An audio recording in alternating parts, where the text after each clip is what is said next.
okay?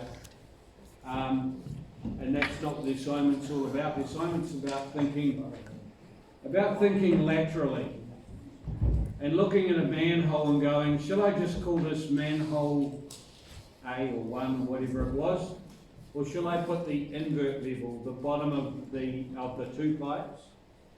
Shall I put the lid level, the top of the manhole, and the bottom of the manhole level? Shall I put that on the plan view, or shall I just put an arrow saying manhole? The pipe, shall I put a arrow to the pipe saying pipe? Or shall I say 300mm diameter stormwater pipe? And shall I additionally put an arrow on it showing which way the grade is falling and put the grade of the pipe on my notes as I point to it? Shall I point to the manhole and go, the outlet structure and go, outlet structure? Or shall I put proposed outlet structure, proposed top of outlet structure level, proposed invert level, proposed apron or bottom of outlet structure level, and shall I not dimension it approximately so a structural engineer can look into designing? The tree, shall I just go tree? Or shall I go native tree? Or shall I go native tree, refer note such and such, and in the notes you talk about the tree and what could possibly be done to avoid the earthworks going under the drip line. Just a small example of thinking a little bit differently to the way you did it in technical literacy. Okay.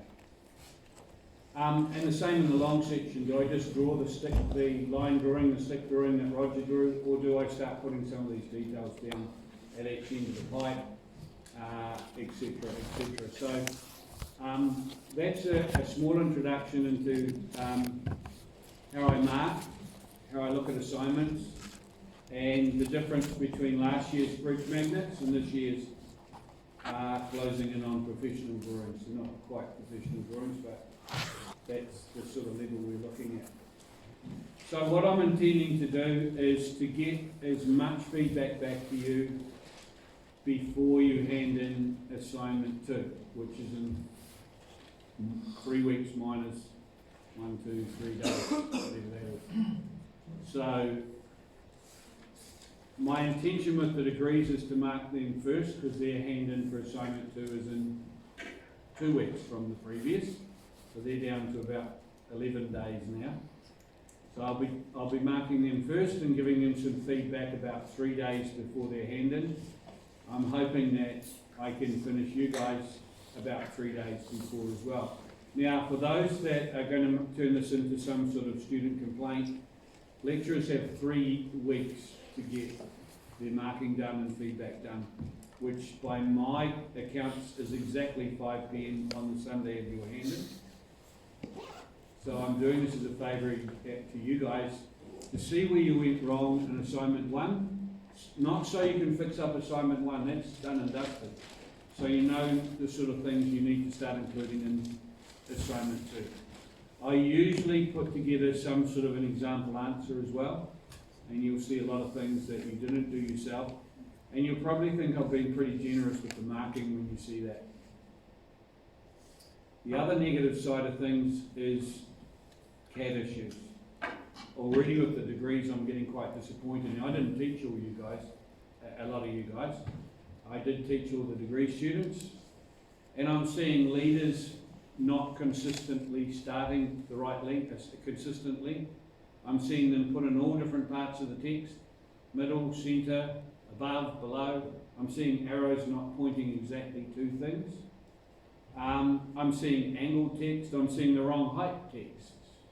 I'm seeing exploded title blocks. I'm seeing viewports on the layer naught. I'm seeing title blocks on the layer that is not title blocks, usually layer naught or something like that. So this semester I'm coming down heavy on that, up to -2 marks for both drawings for very poor CAD issues.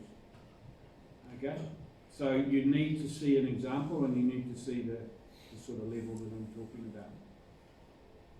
So, yeah, that's the scare tactics.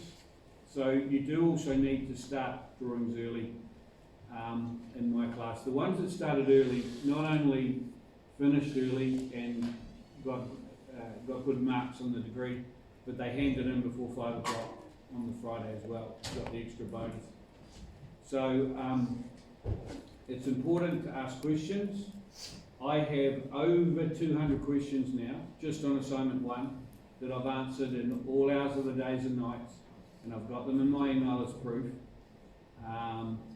And I generally try and get back to people if I haven't, if I'm anywhere near my computer. So, where to now? Well, for assignment 2, it's broken into the following. So this is assignment 2. It's broken into the proposed plan. It's broken into section A, and section BB. I'll do a little demo during your lab on just drawing up a kind of section view. It's actually very simple because there's no distortion in the vertical direction. So it's quite a simple little thing to draw up. 4 marks, 2 marks for the volumes, which you didn't know about till now. And also 2 marks for the design statement, which you do know about.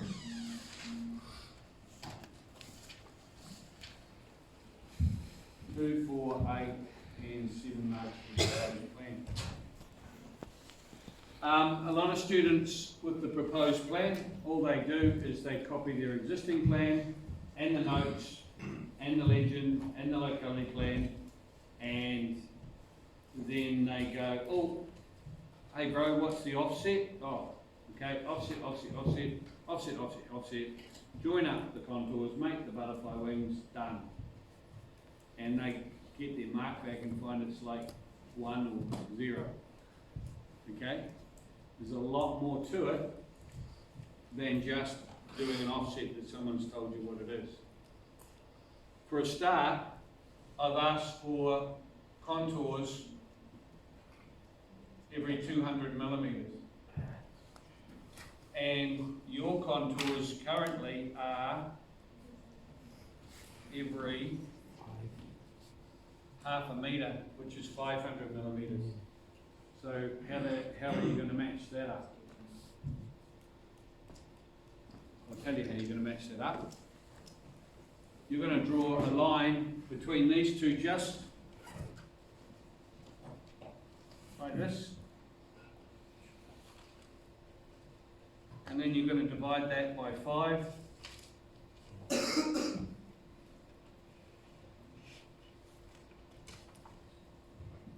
And then you're going to put in the 200 millimetre contours, which would be 45.2. Oh.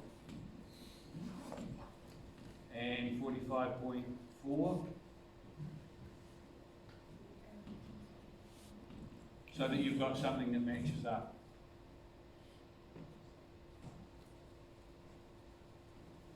See how important it is to come to lectures? Okay? But you only have to do that around the platform area. Don't do it on the other side. Just around the platform so you can join up your contours so that you can match the 200 millimetres in each case around. And I would suggest probably just around the outside of the platform, not inside it, but you can do it as you wish. Now you're quite lucky. Your platform, if I was to draw a profile of it, is sitting at, I think, 45.4, is it? Yeah. Well, that's actually a contour. So your workings are going to be quite nice in terms of working out how much you offset each time. Remember, in fill, the slope is 2 to 1. In cut, the slope is 1 to 2. The reason why I'm doing this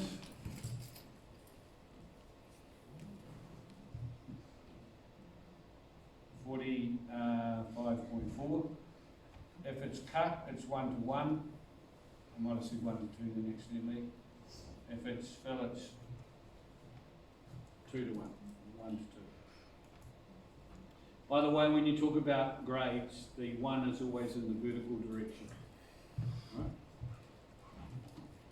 Now, just because I know that students are going to yell out, "Hey bro," my favourite saying, which in other words, "Hey John, hey Mohammed, what did you get?"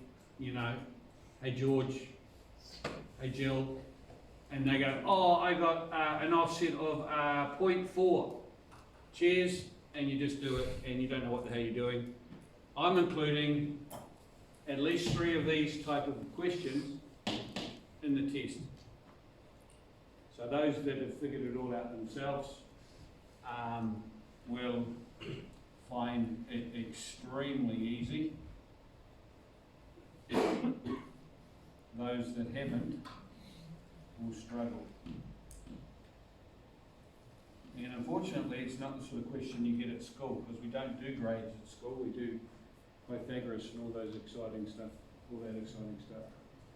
Okay, so it's not something that's taught in surveying either as such, although they do have to grade something in one of their assignments later on. So this is the sort of thing that is going to be in the test. Now don't miss next week's lecture. If you're going to have a bad hair day or you're going to buy a new cap or something, don't do that. Come here, because I'm going to be going over how to do these things step by step, which will really help you with the mathematical side of the test, okay? You just bought a new cat. Sorry, I didn't mean to make you laugh. So that's in the test.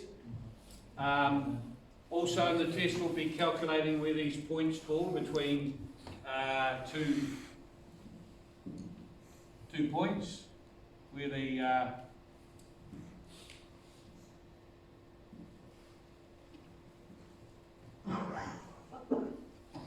exactly where the contour crosses, given a dimension of 22 metres or something like that.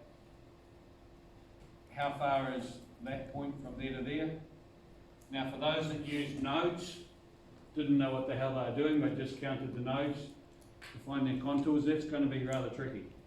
For those that got out their calculators, and I know some of them did, you guys did, it's going to be the simplest three marks you've ever got here at Unitec. So there'll be that sort of question, at least three of these.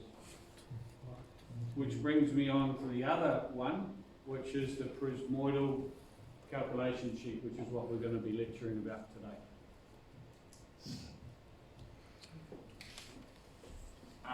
In terms of marks, 2 marks, 2 marks.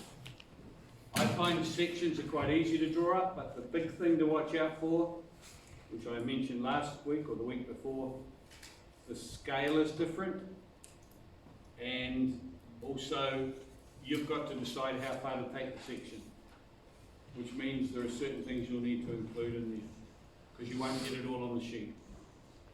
You won't get to the manhole at the other end this time, okay? I'm going to talk about the volumes and what you're going to need to do, and I'll talk about that in the lecture. I think I'll leave that to the lecture. Basically, you're going to have to draw up 8 cross sections, not in the same detail. It'll be something like this.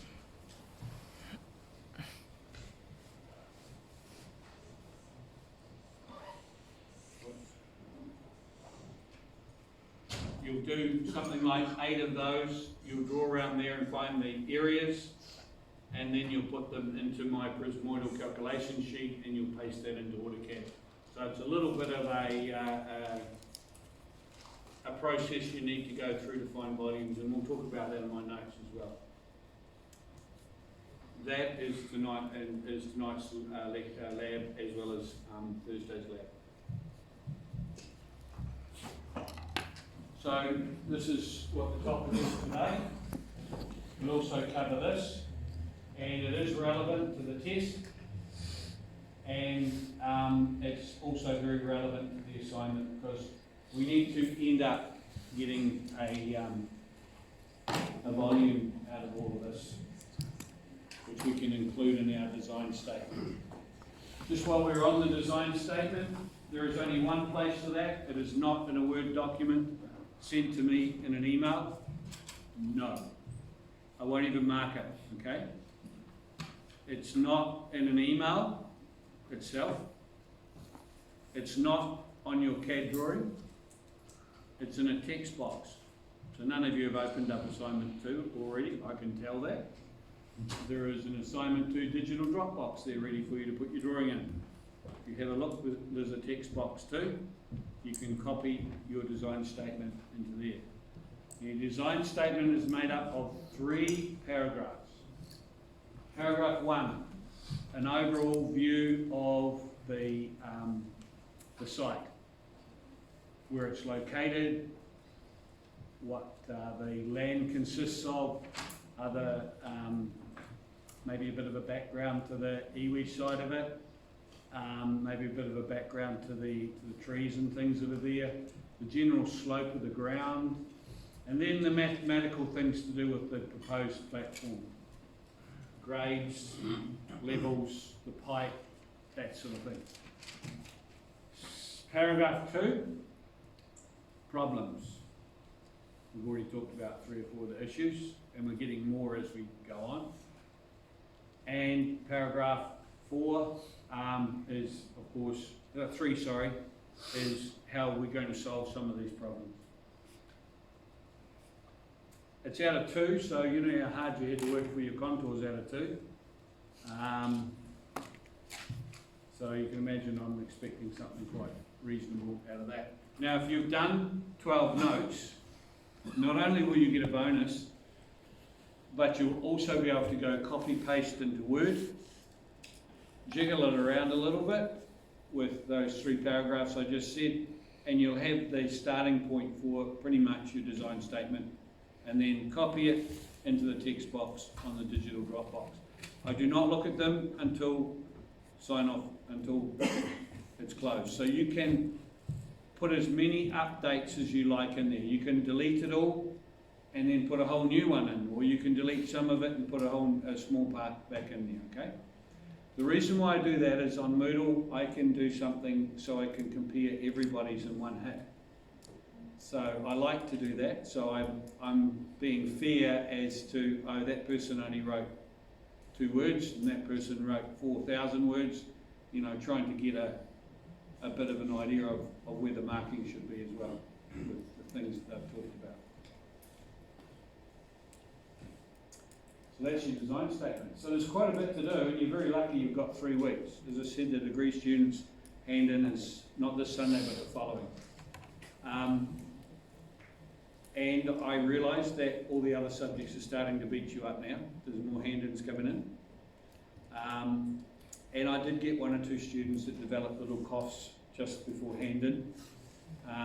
They will, in fact, be given a pro rata mark based on the 3 hours that they were not able to do their work over the 45 days the assignment was on Moodle.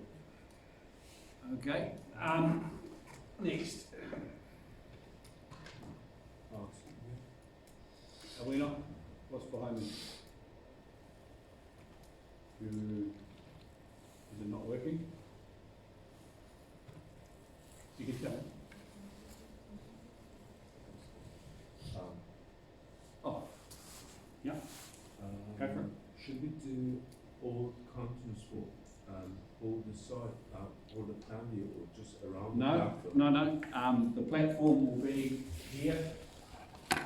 It's a little bit hard to see where your butterfly wings are before you do them, but if you do the contours sort of around that area, you'll be able to then match, and when you do your offsets, they should match into your point to the red ones over there. So how far we need to do it? I'm sorry, you're going to have to try and sort of figure that out yourself. Okay.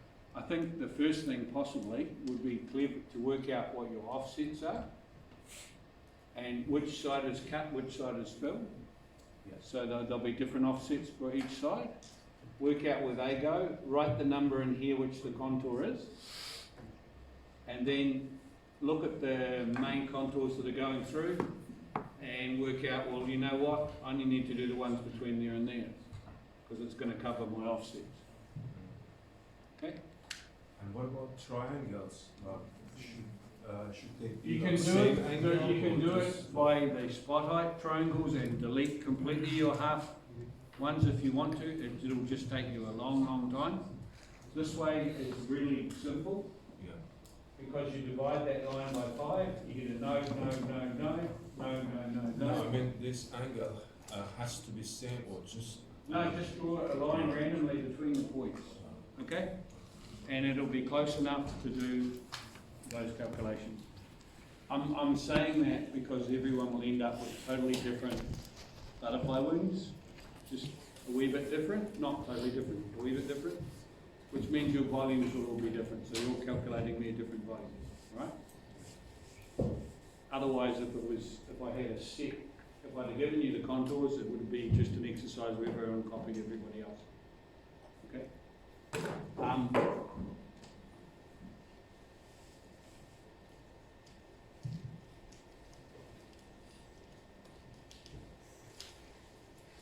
The other thing is the past students on my course were really good A students. I mean, they didn't just get 80%, they got, a lot of them got 90% for my drawings. So they themselves produced some very, very good drawings. So, yep. What's the theory behind not giving us some ideal examples and giving us C examples and making us read between the The lines? theory is that it's your work, not the examples work.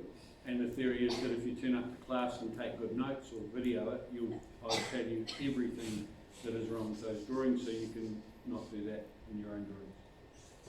So if I say this student hasn't shown an outlet structure, that means you should show an outlet structure, right? I'm sure you did. But if I say this student didn't do their percentages to 3 decimal places, then you should do your percentage to 3 decimal places, right? But I can't give you a complete answer because they're very similar. I mean, one of them was from an inlet to an outlet structure. If I gave you an absolute perfect example, you'd just go through and give me a regurgitated example on it. That'd be great. Wouldn't take as long. No, it wouldn't. No. And the other thing to remember is there's no exam in this. So most courses have got 2 assignments and a test, and then you've got to study like hell for an exam. You don't have to. You'll be finished. Week 12 or 13, you'll be gone with this subject. We have every 3 weeks exam with you. Beg your pardon? Every 3 weeks, that's the exam with you.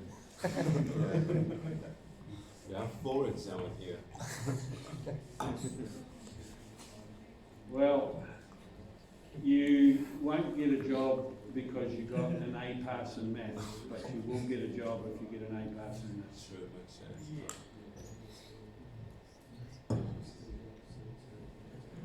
Especially as my students are the ones out there employing.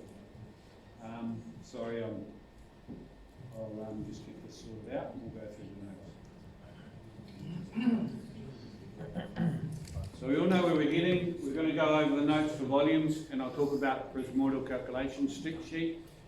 I'll talk a little bit about industry. We'll talk about managing jobs and the way they do that. And we'll also, at the end of it, I'll show you how the prismordial calculation sheet works, and I'll make it available online so you can have it, which is a little bit of a jewel in my course. Right.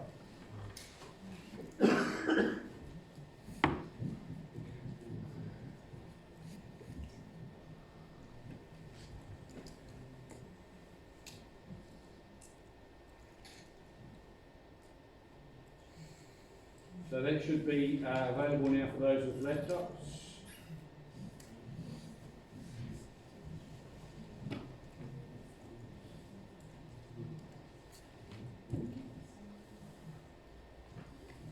Also, there's been a number of students complaining that 218 is not in the library. There are, if you see the front of my notes now, and I did say this during class time, but somehow it went right over there. No, it's not in that one, it's in there are 3, 4 or 5 labs that you can find AutoCAD 2019. 112, 1100 is the obvious one. 114-1018. Sorry, 112-1018. That's as you, before you go up the lift over there, if you get facing the hub on the left, you go past the food machines and it's down underneath there. 114-4001, I think it's that. That one's behind the copy centre. 114-4009. 114-4011. All of these ones have got a code CY1743. Yes, I know that we're teaching them, else it wouldn't be a good use of those labs' times, but they've all got 219 in them. They are talking about getting a desktop copy of 219 for the library. I would still be dubious about using that. I know it's a lovely space over there, but save that for your assignments and your geotechnical reports and your survey reports. Okay.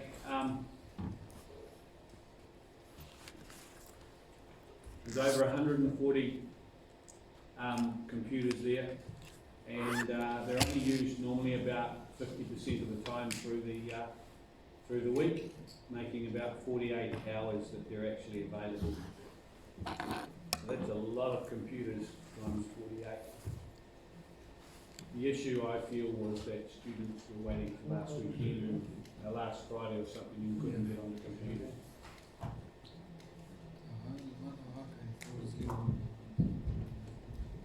All right, week 5.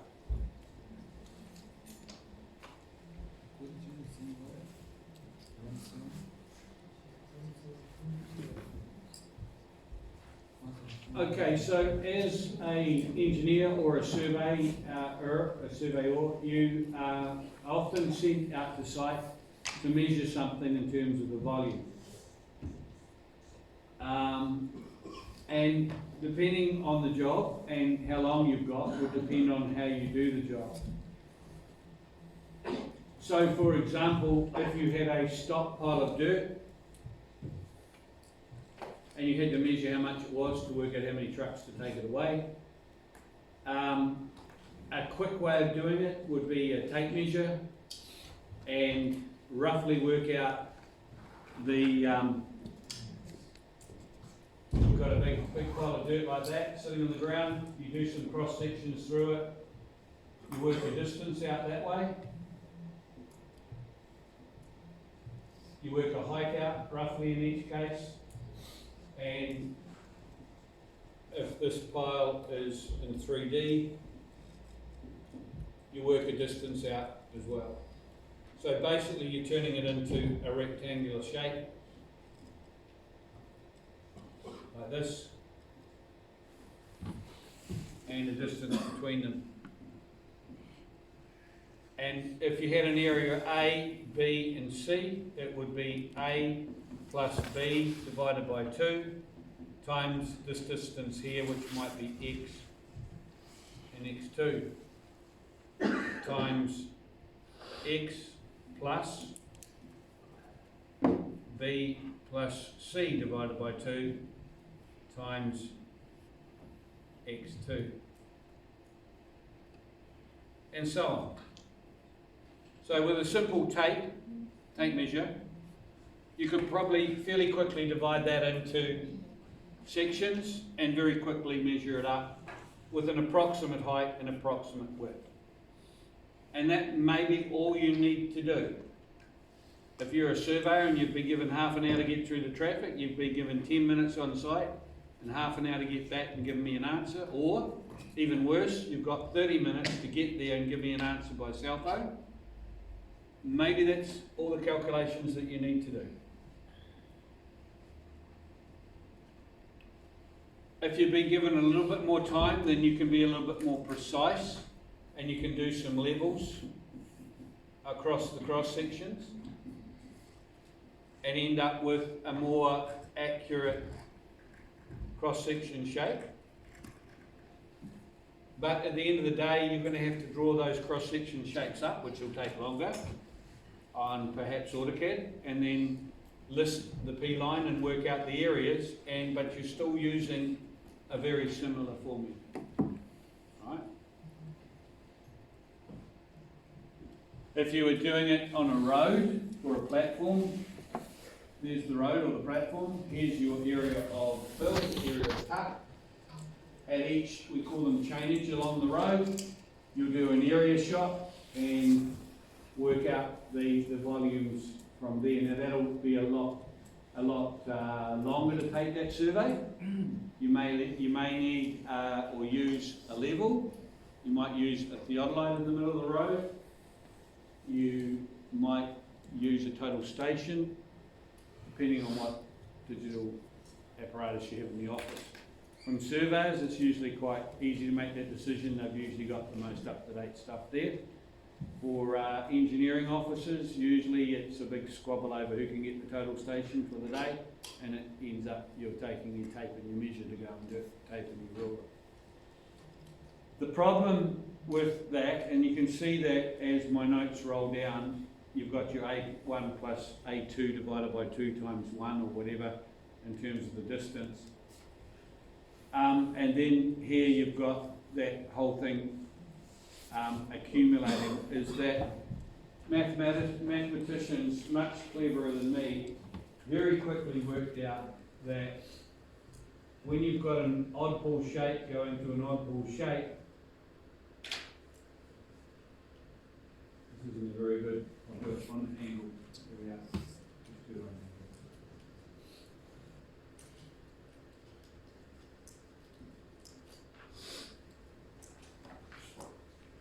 You've got inconsistencies on the sides, which we call prisms. I'm going to spell that right, prisms. And also at the end of a job where it runs into an existing road, you've got things called wedges.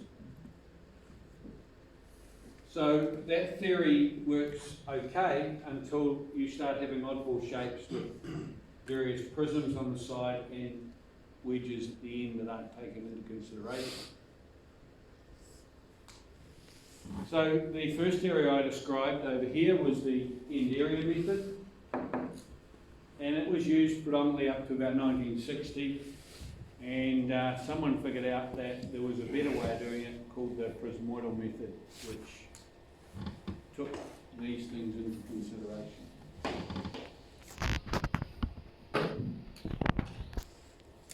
And as an example, you'll see here that two different distances, two different methods, and quite a difference in the two answers by adjusting it for the prismoidal, using the prismoidal calculation method. Now, you might not think that's too bad a difference, but it actually works out at about 225 cubic metres, and 6 cubic metres is a truck. So that's closing in on about 40 truckloads.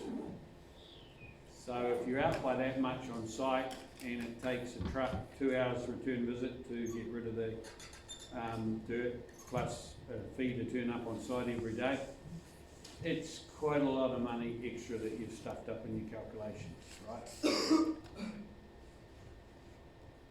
So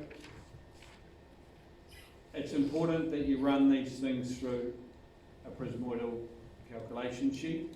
If you've got the advantage of having 12D, Civil 3D or MX Roads, and all the data is in 3D digital, pretty much you're hitting, once it's all there, you can hit a button and it'll tell you the volumes. And what I'm going to give you on this spreadsheet, the formula is actually in the 3D model of 12D.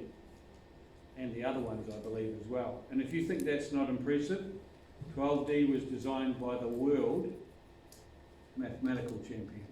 How about that? You heard it from me. I'm very good friends with the New Zealand manager of 12D, Dylan, and he told me that fact, which blew me away, actually, quite interesting.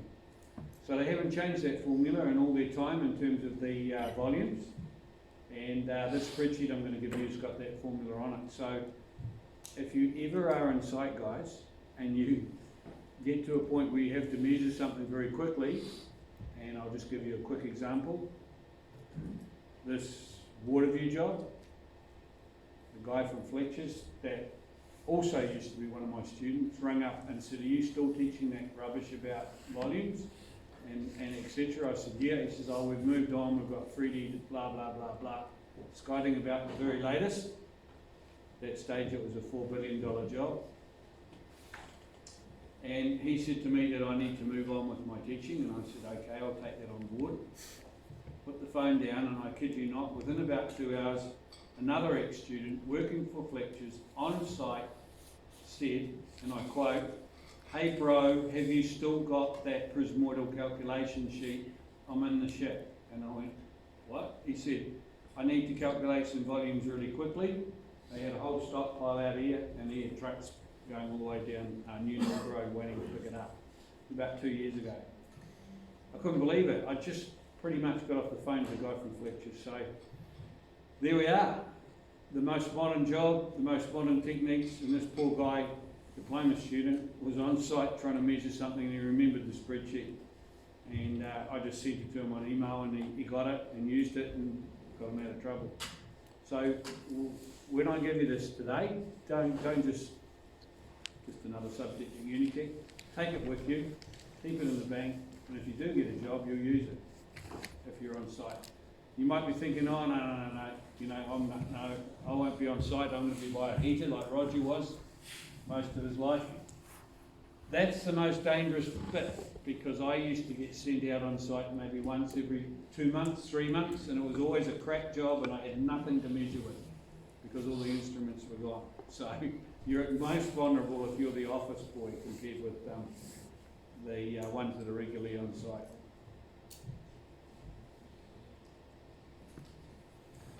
So going back to the office boy job, the biggest job a designer does is balances the quantities.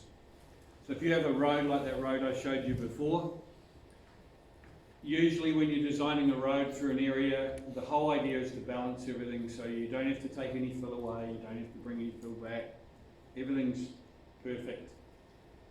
And we talked last week and also this week, and it is in the test, about how we can change these batter slopes to make less or more fill or cut, and how we can change the road level or the platform level up and down to balance the quantities as well.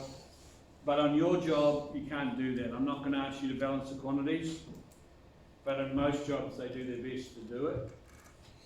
So when they're picking a place to put the platform, they try and work somewhere where it's going to be very close to balancing the butterfly wings, cut and fill, right? But not only does the geotechnical engineer come out and stuff you up, you know, the guy with the beard in the corner that doesn't wash or clean for 15 years, he comes out and he just goes, "Oh no, you've got the wrong," he would change his mind 3 times with these and come back to the original. But he has one more string to his bow, which really annoys me, because what he does is he'll come out, usually playing with his beard like this, and he'll go, "What about the compaction factor?" And as a designer, it's the one thing you really don't want to hear, because you've balanced those quantities perfectly, and he comes out and says, "What's the soil like there?" And I'll give him the sample that they would, and he'd go, no, allow for a compaction of 25% and bulking of 30%, and walk out. Which means you've got to readjust all your numbers and figures again completely. And he can do that sometimes on a Friday afternoon, and it's due at 5 o'clock. You think I was bad to you guys saying that anyone who hands in at 5 o'clock on Friday will get a bonus half mark. We're talking about big jobs here and big money and my job. So how does the compaction factor work? I think the easiest way of explaining the compaction and bulking factor is using an example. Let's go back, say, 50 odd years to Dunedin, and little Johnny is wanting to annoy his mum, and his dad's at work. Back in those days, mums weren't. And he got a shovel out, went to the back garden and dug a hole. Looking at mum the whole time, look what I'm doing, isn't this good, right? Little 3-year-old Roger, Johnny. This is not a real example.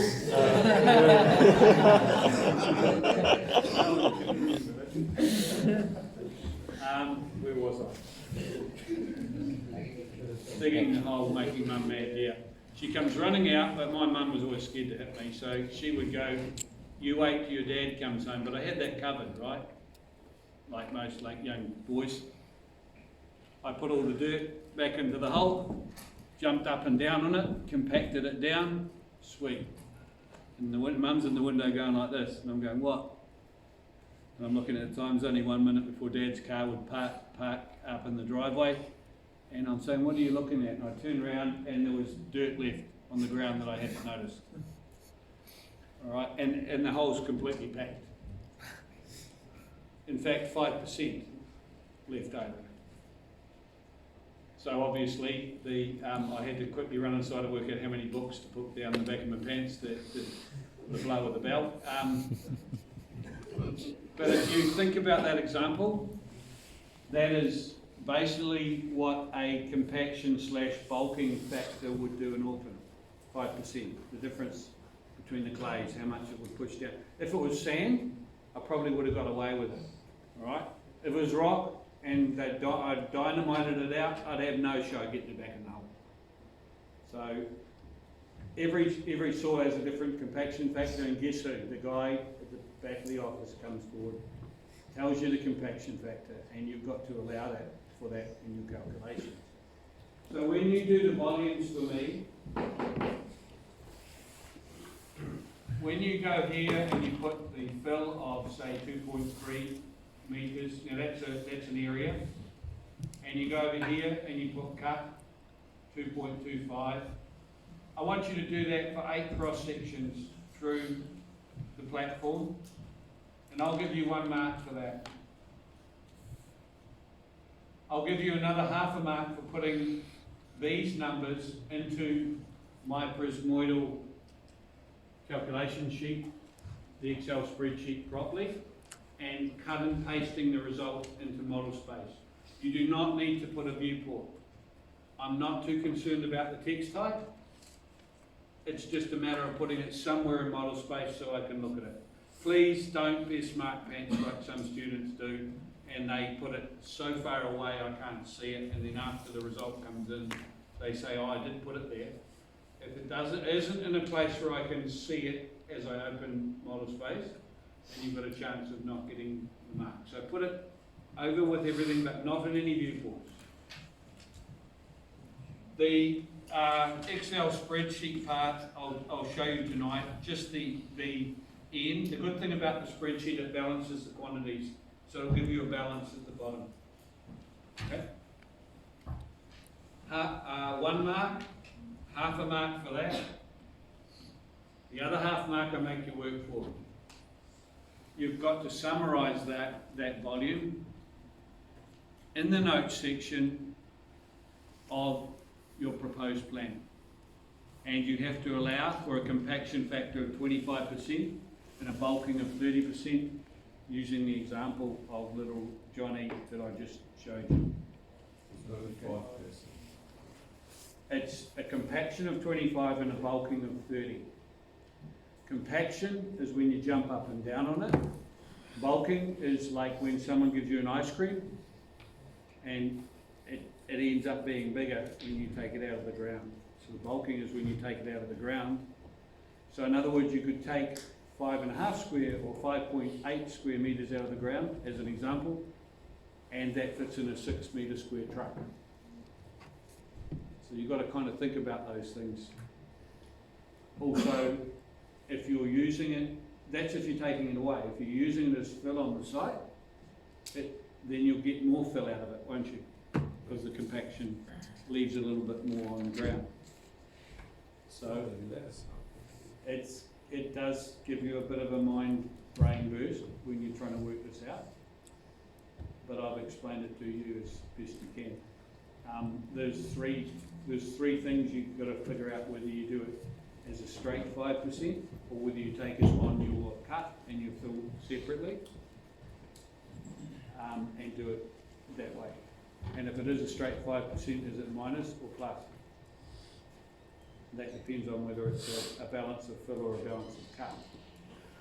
Yeah. Does an average 5% difference between the bulking and compaction matter, or differ depending on the moisture in the soil? Well, no, that's the compaction factor for that particular soil. Okay. I guess it will differ if you're continuously doing the work in open wet weather. That's why they talk about dry weather being good for construction. And it will probably end up stuffing up some of the numbers. Very good question, actually. I guess something like rock wouldn't matter. Sand would, because it would mix with the sand quite considerably. But for the sake of this assignment, just use your 5%. And this is things here that we discussed last week about lowering the grades and raising the levels, etc. Now, if you ever have to manage a job, back in my time, surveyors did what was called NZCE, and so did engineers. And there was no degree, no diploma. That was the one thing you did if you didn't do the university course. So therefore, surveyors often went on to manage jobs on site. There's no reason why they couldn't now, but often the next logical step for a surveyor as they got a bit older was to go and manage site works, because they'd been on site for most of their life anyway. And on site you usually, these days, this is a big change in the way it was, but you use managing programs, Microsoft managing programs. And also it's important to know about mass curve diagrams when it comes to earthworks. Let's start with the managing programs. Managing programs are programs where you put absolutely everything you need to do on the program and how long it's going to take, when to start, when to finish. And of course, if things aren't working so well, there's rain on site or whatever, things slide a little bit. Sometimes it doesn't matter. If it's a delivery of pipes, you might have that time period to deliver them, it doesn't matter. It goes there, there or there. Sometimes it does. If you can't dig that hole, that means all these things have to shift another week. And they call that a critical path. So these managing programs, you dictate the critical path, and the minute you shift something, it all shifts along and gives you a finish date. On site, it's one of the biggest things that you guys will do as engineers. You will arrive in the morning, you will adjust your managing program, the critical path will then adjust the date at the end that the job finishes, and you'll have to report back to the boss. He will then adjust some things, and he'll say, hey, the surveyors need to be in today. We told them next week, get them in today. Hey, we need that pipe delivery. Hey, we need that soil taken away, whatever. The boss back in the office will be trying to make the job work, and you're on site trying to make it work. So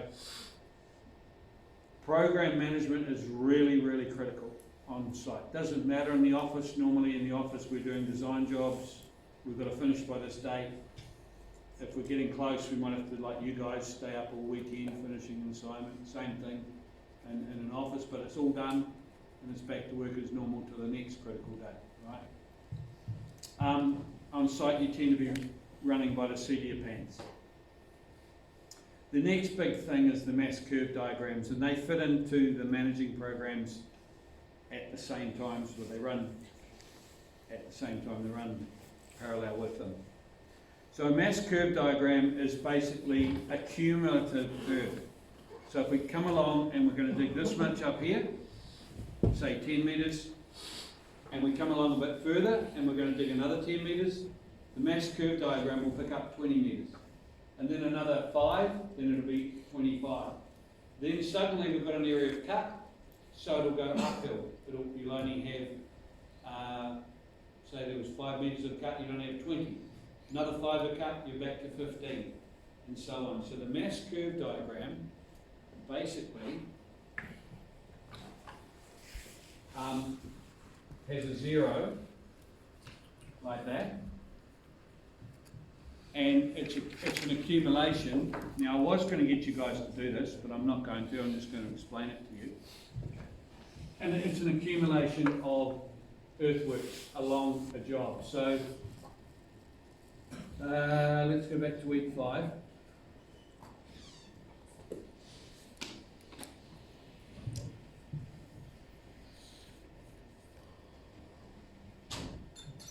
And let's look at lecture exercise.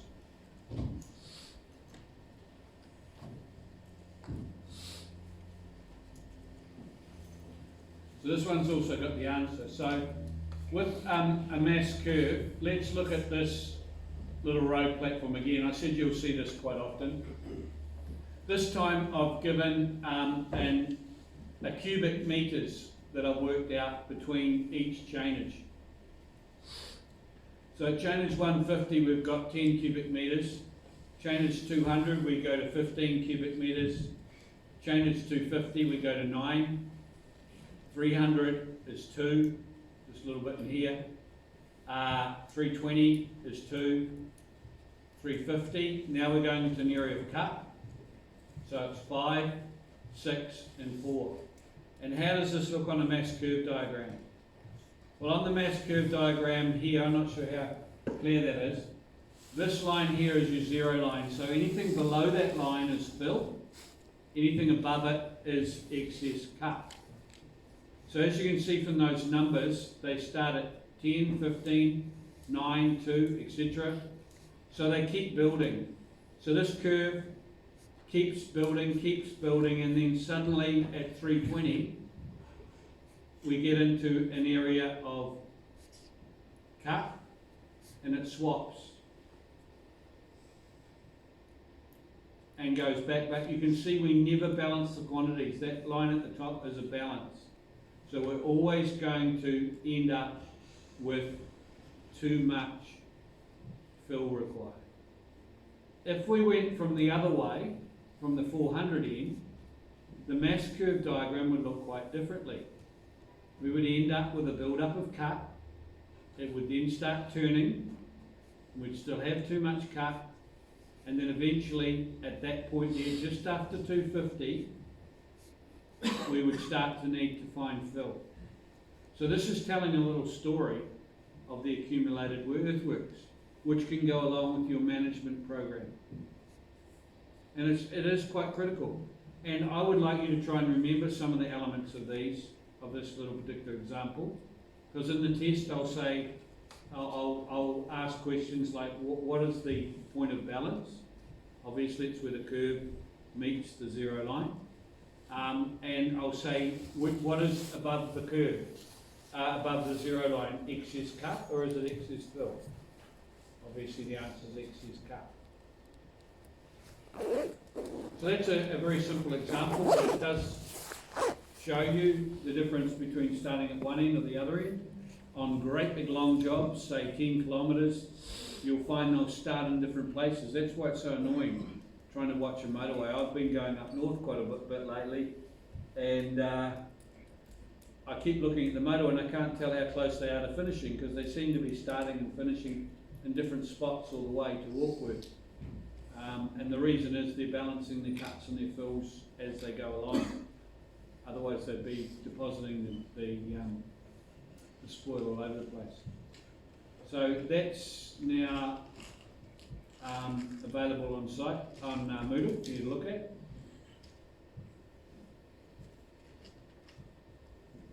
And here's some common terms. Borrow is when you take the material, you excavate the material. Bulking is when you increase the volume of the excavated material. Compaction is, well, I prefer to use the example of little Johnny jumping up and down on the dirt. But that's the true wording for compaction. Artificial increase in dry density of the granular soil. There was an answer to that question before about water. The compaction factor is based on the dry densities, so without water, of granular soil, granular soil by mechanical means such as rolling or impact methods such as compaction. I've been on those machines, the hand compaction ones. I did that once for 2 days in a row, and it was awful. I was shaking for about a week afterwards. Horrible things. So don't make fun of those guys on the side of the road. It's not as easy as you think. And I've done stop go before as well. And apart from an almost accident, that's also a hard thing because you actually end up, like most of you at the moment, almost sleeping on the job. Cutting, fill, spoil, and profile of the section. So they're all things you need to read. I have taken a couple of questions from that section. Prismordial calculation sheet. Well, there it is in its glory. And I'm going to explain it to you, and I'm going to explain it by actually making it available. There is a class exercise. You don't have to do it. If you want to go through and do it, that's fine as well. But within that class exercise is the actual sheet. I want to get on with doing a display of how to do a long section tonight and those line long sections that you need to draw. You don't have to put trees on them. You don't have to do all the numbers down below. You do have to do that for these two. Those two will need trees, paths, bush, all that sort of thing, just like the long section. But not these. These are just for calculating volumes. The good thing is, one of these sections will already also give you a volume as well. You don't have to redo that one.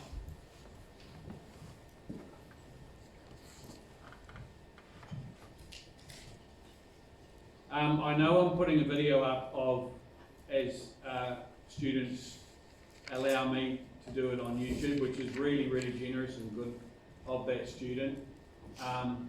But please, it is advisable to take your own, just in case something goes wrong. And take your own notes is important as well. Back to week 5.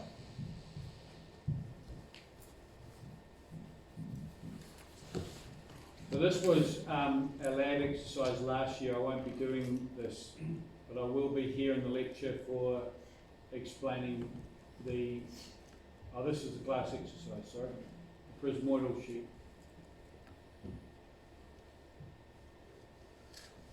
Sorry,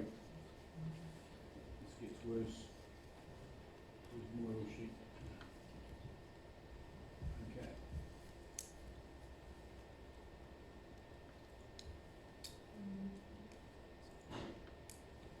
This is, I'll use this one as the example prismoidal sheet.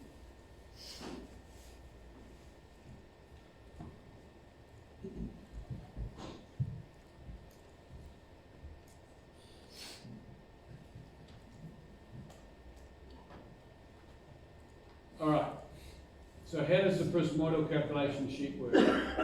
Well, what you have is a chainage here. Now, when you're doing your platform, you've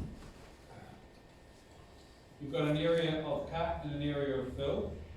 This will be different. I've just drawn them the same. We take away this.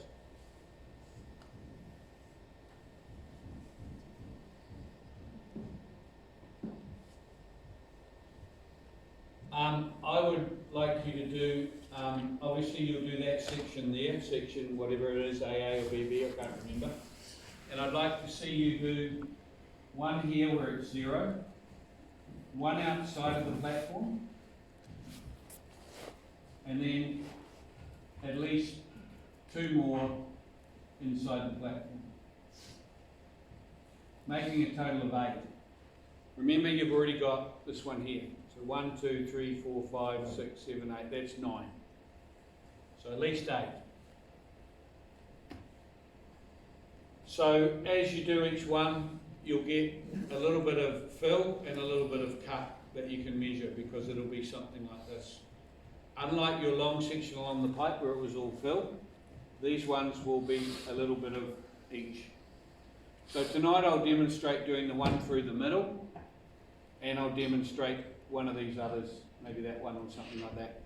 This distance here is up to you. It doesn't have to be even. It can be 1 metre, 2 metres, 1.5, 1.2, whatever. It can be whatever number you dictate. But that number, as you go along, will be under the distance column.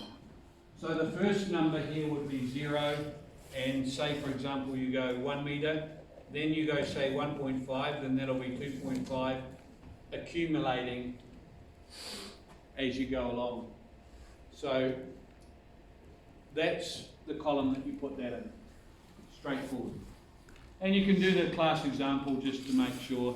The class example starts at 190. It doesn't matter where you start. I suggest you just start for your platform with 0. It's easy.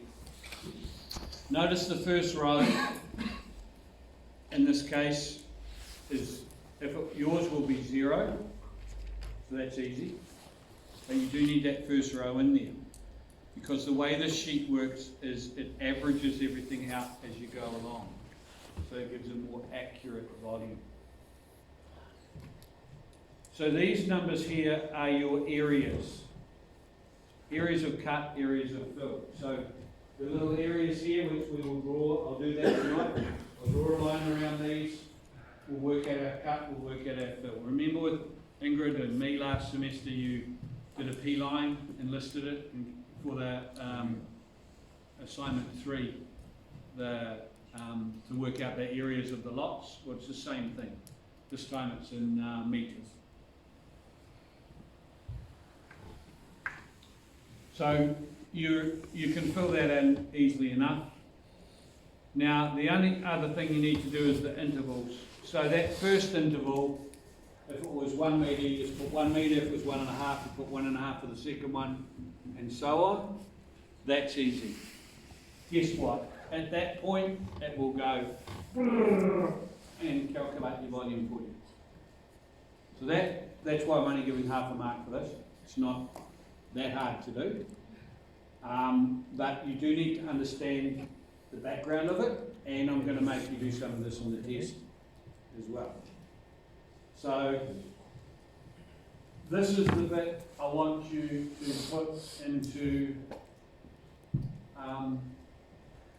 to copy paste into AutoCAD.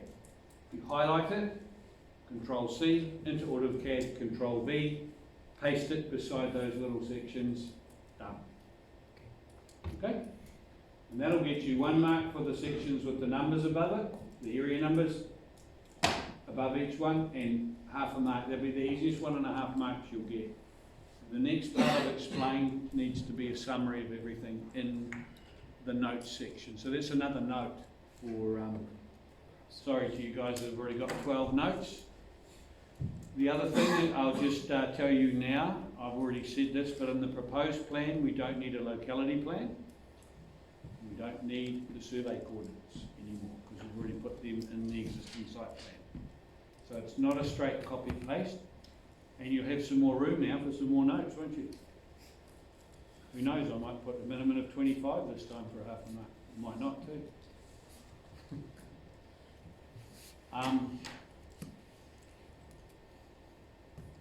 And with the sections here, it would be a good idea to do a few notes on those, and most of them will be copied from your long section, but there'll be the odd one that's a little bit different. Also, a legend wouldn't be a bad idea either for that.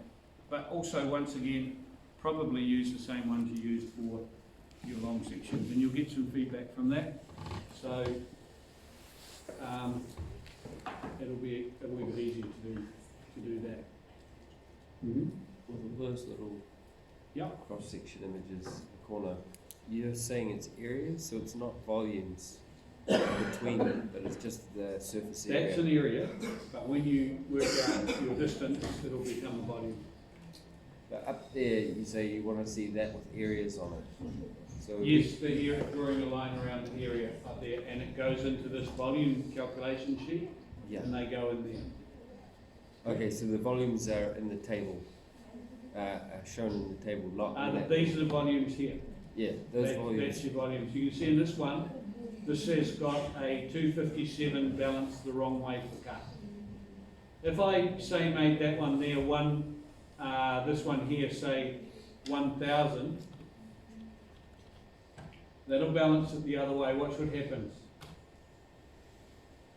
Didn't happen. Okay. That should have, this formula's not right. That's just a number, sorry.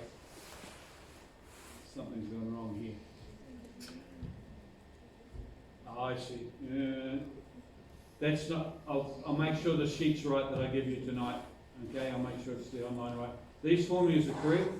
That's correct, but this one here has gone a bit haywire. I'll need to fix that up. It's only, what normally happens is it gives a negative number for cut. And, oh, that's right, I manually put the word cut there. Normally it says fill negative, which means cut. Doesn't matter, we'll get that ready for you before you do your assignment. You just have to minus Just have to what? minus from cut. So you will get the net volume. Yeah, that one should. Don't worry, what I'm going to explain is these columns, that's what I wanted to explain. So Okay? is that number there the excess cut left over? Yes, So you'll have a pile of that much yes, there. yes, yes. Except that there's no formula for that, see at the top? So I need to fix that up before I give you the spreadsheet for you to use. So for that little thing there, would the idea be to draw in a P line and then just go to some area? Draw it in a P line, list the P line, and with the area, copy the text up the top. So it'll say 2.3582 or something. Yeah. These areas are estimated areas. Big one? We estimate them, No, you will draw them. You'll draw 8 of those. And you'll end up with a whole number. I'll do 2 of them tonight. Okay? I'm not going to do 8 of them. It's not 100%. I'll just relay to you what happened with the degree class. With both labs and the diploma, I asked, what is the platform level when I was drawing the long section? And both times the students gave me the right number. I don't have these numbers automatically in my head. I guess technically I should have had the assignment open, but I didn't. With the degree class, somebody yelled out the wrong number, and I just drew it as per the number that I got told. They ended up with an area of cut, not fill. Okay? And of course they came to doing their assignment and they did the thing where it's monkey see, monkey do. And they just, most of them have come up with a cut because they just copied me step by step by step and thought that's the right answer. And no one actually knew what they were doing.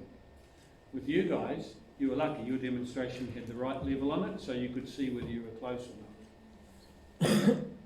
So be careful when you're sitting in your lab and it's late at night and you're going like this, I've got to get home, and you're falling asleep. If I do ask for a number, make sure you give me the right one, because I'm doing a demonstration to help you. Normally, I didn't used to do this when I first came here. Normally you had to do it yourself. Yeah, it's quite funny actually. So you need to know, you need to give, it doesn't matter, even if the number's wrong, I'm still demonstrating how to do it, all right? So yeah, there was a bit of panic in the degree department. Dial it back, where are we up to? The first one is the end areas. The next thing we do is this thing called the average end area. So how does this number here work? That number, can you see that? Okay. That number there is D8 plus D7 divided by 2. So what it does is it takes these two numbers here and divides it by 2.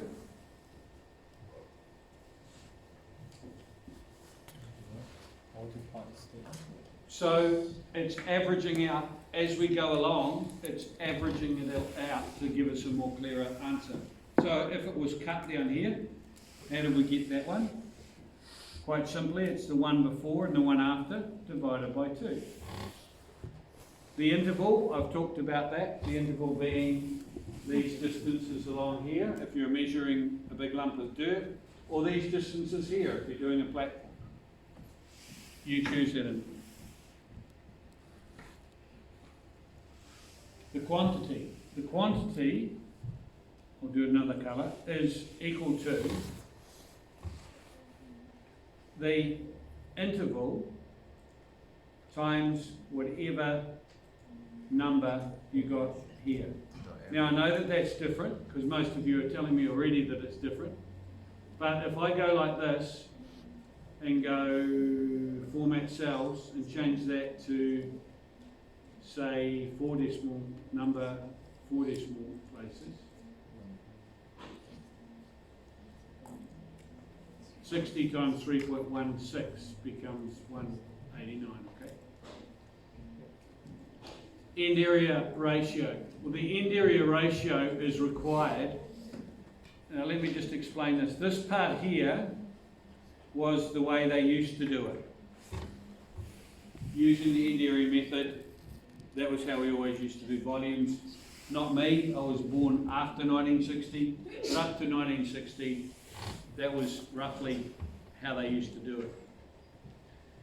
Then the prismoidal calculation theory came into play by mathematicians much more cleverer than me and everyone here as well.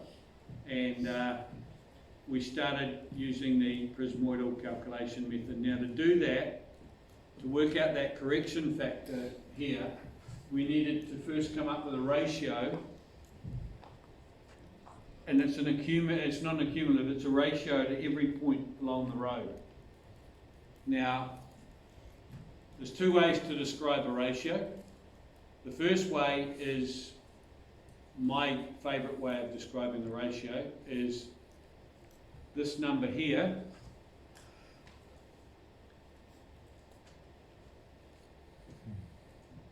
is if D7 is less than D8, comma, D7 is greater than D8, comma, D8 is divided by D7. Okay, let me explain it in terms of New Zealand customs, because most of you have come through there on and off. I know I have. Let's say you're walking through New Zealand customs and you've got a piece of fruit and you're just eating it as you're walking through. What's going to happen? It's probably the worst thing you can do in the whole country, isn't it? You know, you probably walk through the bomb and they just let you go through, but a piece of fruit, they're on you. 6 big guys come from somewhere, I don't know what, and they just jump, boom, on top of you, right? Well, so that's big on top of little. Let's reverse that and make it little on top of big. So the reverse of the New Zealand customs is a ratio. Put it in mathematical terms.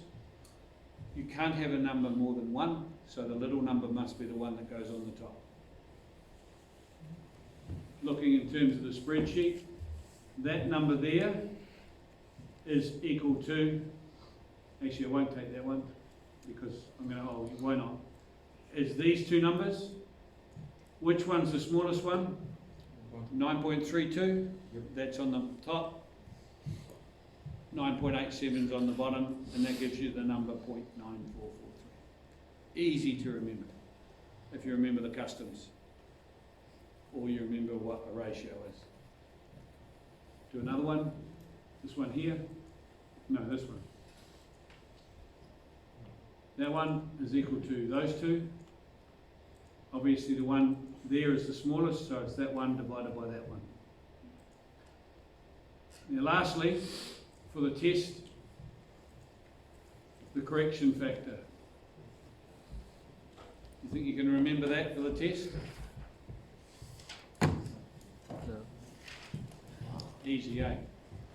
This guy up here said he's going to nail it. No worries. The good news is I don't make you learn that for the test. That number will be given to you.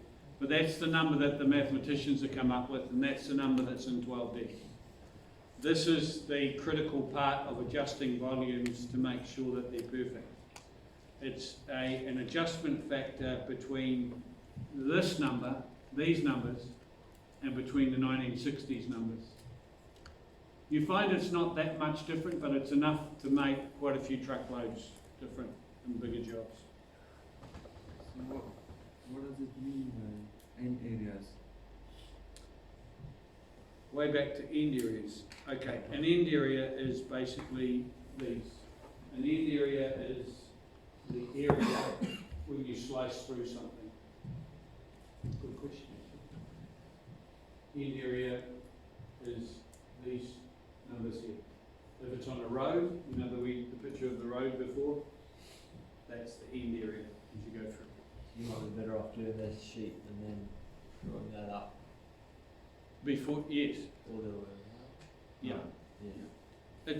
It's if you're lucky enough to have those end areas on site, then it tells you a lot about the job and how you're going to progress with it. All right. I guess on the very bigger jobs, they've got digital. Everything's digitally done. It's done on 12D, and they just adjust things and come up with new numbers. But you got to remember. I think it was Little Britain, which is a show I used to watch a few years ago. It's a bit of a stupid show, comedy thing. And he used to be sitting there typing away in a travel office, and he'd go, "Computer says no. Computer says no." Okay. We're only computers are only as good as the data you put into them. And if someone's put the wrong data in there, and someone doesn't realise it, problems happen. Big problems happen. The Manchester, I think it was, interchange back in the 1970s, they decided they might need to build a sort of spaghetti junction there, like in Auckland. So they thought, what a good idea, let's employ students, they're cheap, we'll send them out to do some traffic surveys. And they stupidly paid them before they did the surveys. They took the money, they went to the pub, they made all the numbers up, and they presented the numbers back. Nobody checked it. Within a few months, they'd done the design for this massive spaghetti junction with about 3 cars going over the top. And it's still there. I'm pretty sure it's Manchester in the 70s, yeah. I guess by now there might be 5 cars, so that might be a bit of a lie, but yeah. It's all about checking data, and you guys, I'm giving you another option to checking, which is the spreadsheet, which means you only have to do a little bit of work compared with mathematically all the time. You need to know if a surveyor's done something wrong. A surveyor needs to know if they've done something wrong. An engineer needs to know if there's something wrong with the design. Okay? Was it Becker's came and gave us a speech here at Unitec about employing international students.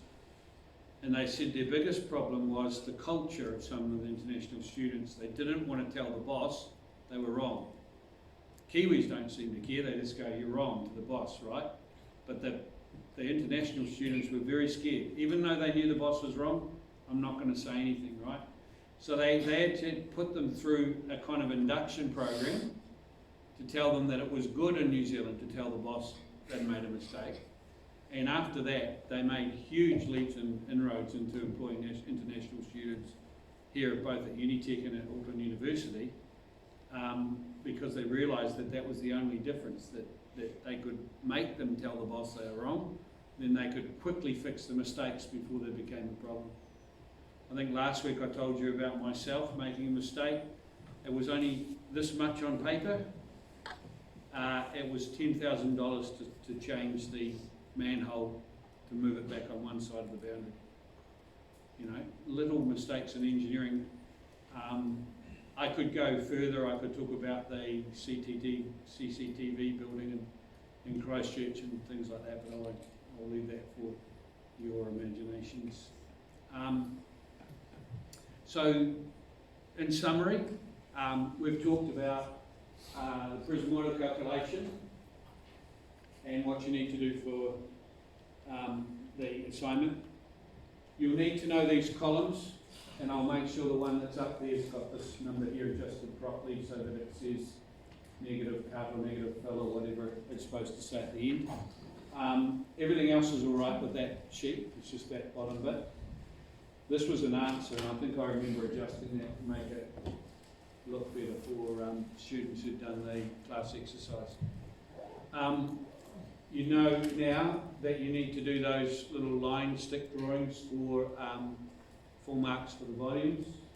I talked about what will need to be on here. We talked about how to make these in-between contours for doing your proposed platform. The past students are not allowed to help you with the offset for the proposed platform. There's a lot more to it than just putting the offsets in there. You need to go back to week 2, I think it was, in your learning outcomes. And we've talked about the compaction factor as well. Next week, as I said, don't miss it. I will be doing about an hour and a bit of full-on mathematical revision. And yes, the questions I'll be covering were very close to the test questions. They won't be the same. Sorry about that, Jimmy, but they will be very close, okay? And I can't emphasise that more. So we'll see the ones in the lab tonight, and we'll see the ones that aren't in tonight, tomorrow and Wednesday. If you can't log in, come and do it up here. And yeah, that's it. Any other questions? Come up and see me before you go.